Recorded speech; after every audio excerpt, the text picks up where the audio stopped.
New technology is on the radar of the federal government. The Federal Trade Commission just wrapped up a day-long workshop on the voice cloning, its uses, and of course the possible abuse. Voice cloning. WMAR 2 News, Mallory Sofaste, we'll hear her voice now. She shows us why it was invented, how it's already helped those dealing with certain types of health conditions, and how it could potentially cause you financial harm, because if it matters to you, it's a matter for Mallory. Yeah, Jamie and Kelly, for people who lose the ability to speak, voice cloning could mean communicating in a way that sounds like your old self. But at the workshop today, much of the conversation focused on the rise of deep fake videos, officials and celebrities having their voices used without their consent, and scammers using this technology to steal from consumers.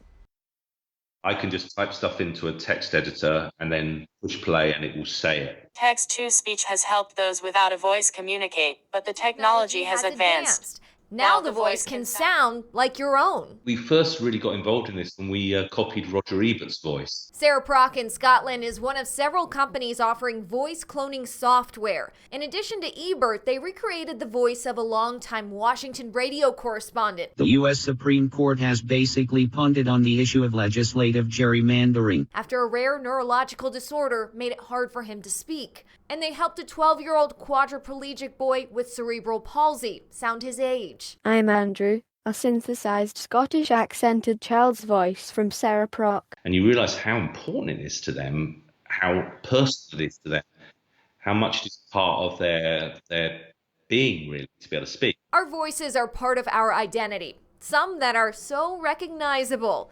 You know who they are. I know Santa Claus well. He's a great guy. Very smart. But is it really them? Our nation is at war against a far-reaching network of violence and hatred. These voices were recreated by Sarah Prock, a benign example of other ways voice cloning can be used, but the Federal Trade Commission worries about malicious counterfeiters. I pick up the line and it sounds just like my husband. And my husband says, "Hey honey, my phone died.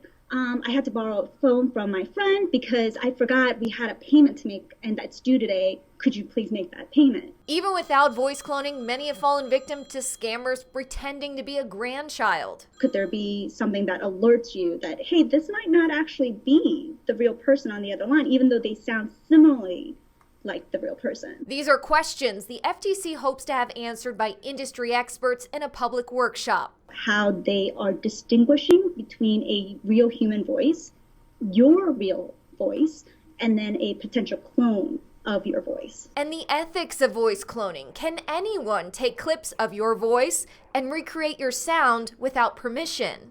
There's no clear legal framework for how people's identity in terms of those voices protected, and that needs to change. Dr. Aylett knows that as the technology becomes more available, this could become an issue. But there's also no going back. The ability to express yourself, to tell jokes, to have this sort of timing, to sound annoyed.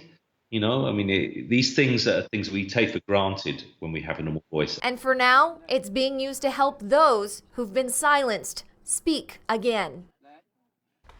Well, some other uses include podcasting or audiobooks. If you're interested in voice cloning, Dr. Aylett recommends banking your voice, taking a few hours to record yourself speaking in a quiet place so you'll have it in case you ever need it. Wow, that is something. Well, if you have a matter for Mallory, she would like to hear from you. You can email her at mallory@wmer.com, or you can find her on Twitter or Facebook.